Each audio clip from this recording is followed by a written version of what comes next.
If you're doing your Dharma practices, there are many, many attained people out there. Many attained people. And then there's us, who's not attained. So some of us say, oh, I don't want to do the practice. Oh, I give up.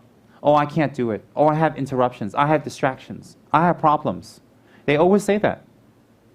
But you see, you have to understand, you can't blame the practice that you didn't gain attainments or transformation of the mind, because you're in control of how much you put into the practice. How much you put into the practice is how much you get out of it. So you can't blame. And there are people in ordinary life who do all kinds of jobs and adventures, and they do all types of vocations, and they sometimes become successful and sometimes they don't. And when they're not successful in their vocation, they like to blame other people. I'm not saying that other people are blameless. Other people are factors, yes, but they're factors. So my point is, if we choose that profession, we know what it entails. We know the type of people where we have to get involved. We know the type of attitude we have to get involved with. So if we know that, then we can't blame. We can't blame. So let's say that we want to sell DVDs illegally, or we want to sell, dolls off the lorry, and then we get caught and we get put in jail, or we get fined, or we get in trouble. We can't blame friends. We can't blame people who introduced us. We can't blame the police. We can't blame anyone. Why? We chose that. Similarly with our health.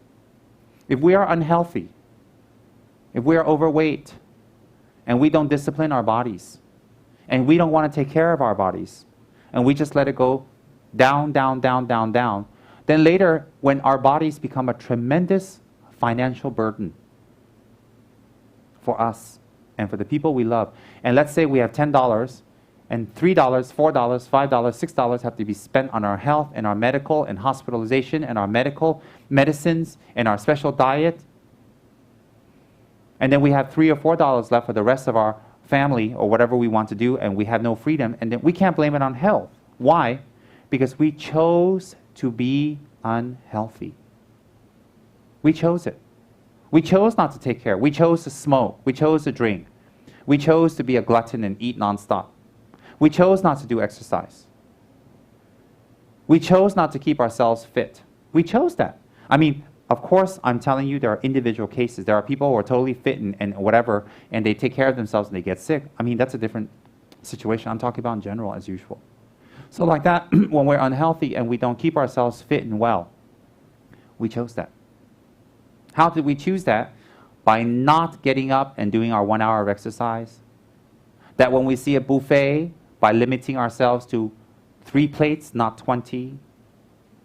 By eating a slice of cake, not leaving a slice and eating the rest of the cake.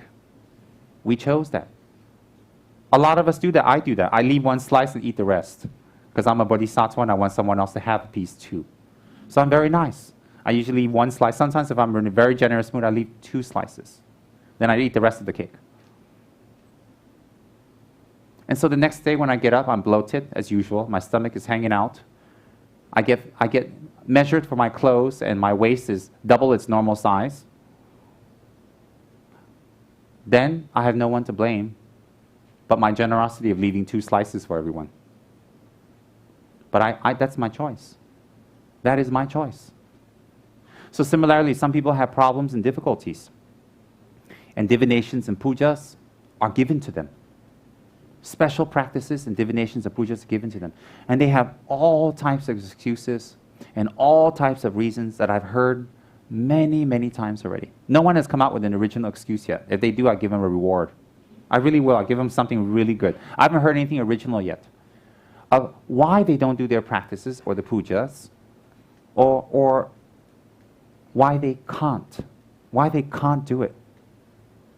And then they tell you all types of mental reasons, psychological reasons, time factor reasons, parent reasons, outer reasons, work reasons, money reasons, financial reasons, all types of reasons that they can't do it.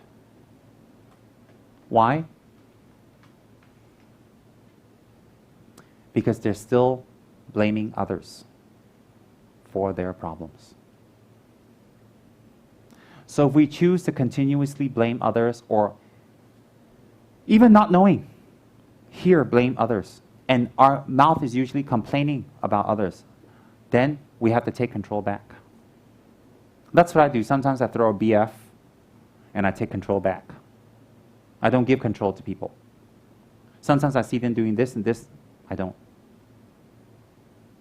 Sometimes I see some of the assistants in the monastery, sometimes even here, they do things continuously in a funny way, I take control back. Why do I take control back? To be cruel and vicious? No. So I can't blame them anymore. They don't collect negative karma simultaneously. Even some guests, I give them full run of the house.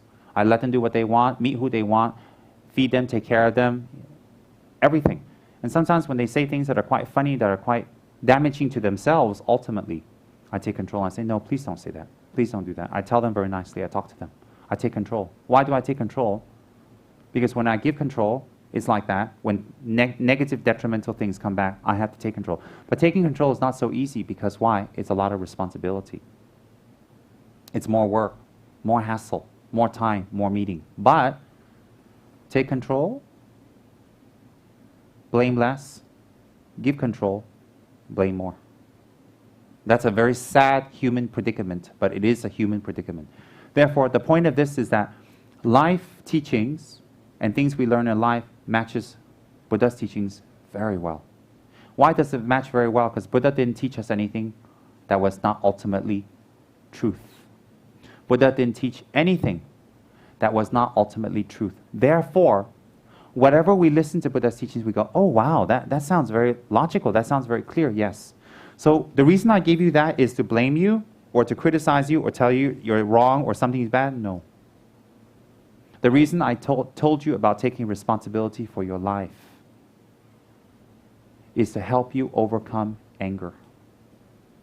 Is to help you overcome anger, which leads to blaming, which leads to enemies, which leads to loneliness, which eventually leads to depression. When we blame others, it will lead to depression. So there are many times, many times I've had ladies come to me in the past, over the 15 years, that they're dating a married man, that with a married man, they don't get enough attention, they don't know if they're going to leave their wives, they love them, they've given so much time and energy towards them, but the man just can't reciprocate. And every time they go home, they feel very jealous, they feel very unhappy. And then they say, why did he treat me like that? He told me he loves me. He told me he's going to be with me. On and on and on and on. They go on and on. I listen. The first few times I actually investigated. But after about 15, 20 times of listening to that from different people, 15 women, you know, on and on over the years, on and on and on, I came to a conclusion. You chose that. You don't have self-respect. You don't believe you're a good woman. You don't believe you're worth someone's full attention. Because you don't believe in yourself and you don't respect yourself, then you'll take half a man and not the full man. You'd rather have half than nothing. And therefore, if you choose that, the other half that you don't have, don't complain about. Why? You chose it. You chose that. So later on when I would talk to them, when they come and see me, they wanted a magical, they immediately asked, is he charmed? That's why he doesn't love me? When you look at some of the women, I say, no, maybe he should be charmed to love you. Yes, they ask me, is he charmed? That's why he doesn't love me? Is someone charming him against me? I said, no, he has a wife, dearie. Oh, I forgot about her.